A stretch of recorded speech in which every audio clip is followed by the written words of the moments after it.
आजचा पेपर वाचा, टीव्ही पहा. अरे रोज कुठं ना कुठं कुठल्या ना कुठल्या कारणानं कुणीही आत्महत्या करीत आहे. हे पाहिलं, वाचलं, ऐकलं की काळीज अगदी धस्स होतं. अरे आज आमची पोरं आत्महत्या करतात. घरचे बोलले की कर आत्महत्या, बाहेरचे बोलले की कर आत्महत्या, शिक्षक बोलले की कर आत्महत्या. अरे कुणी अपमान केला की कर आत्महत्या, अपयश आलं कर आत्महत्या, कोणी मन तोडलं तर कर आत्महत्या.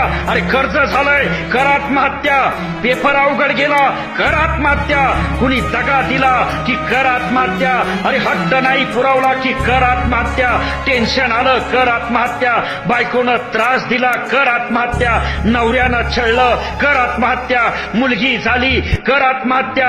अरे झालं काय आत्महत्या करायला?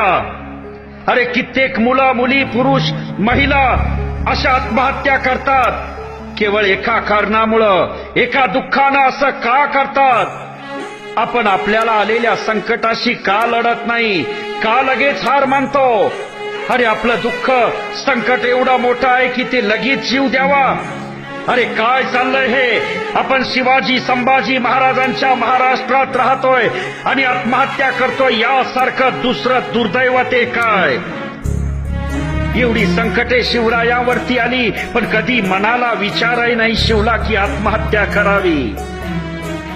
अरे आम्ही उठता बसता शिवाजी करतो पण त्यांचे गुण घेतो का? संकट आलं म्हणून शिवाजी राजे कपाळाला हात लावून बसले नाही, रडत बसले नाही, दुसऱ्याला दोष देत बसले नाही की आता मी काय करू, आता माझं कसं होणार, असं म्हणत कर्माला झोडत बसले नाहीत. अरे प्रत्येक संकटातून राजे शिकले, अनुभव घेतला, मार्ग काढला, वाटा शोधल्या, नव्या वाटा निर्माण केल्या. याच्यातूनच जन्म झाला छत्रपती शिवाजी महाराजांचा. अरे काय शिकलो आपण शिवाजी महाराजांकडून? अरे काय आदर्श घेतला त्यांचा? काय प्रेरणा घेतली? मग कशासाठी करायची शिवजयंती आणि ती सुद्धा 3 वेळा? अरे का नाव घ्यायचं त्यांचं?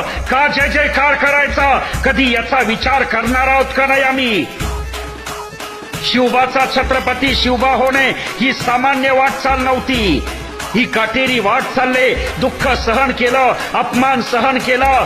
आपल्याला जेवढी संकटे आली त्यापेक्षा 1000 पटीनं संकट छत्रपती शिवाजी राजांना आली. अरे पण त्यांनी कधी आत्महत्या नाही केली.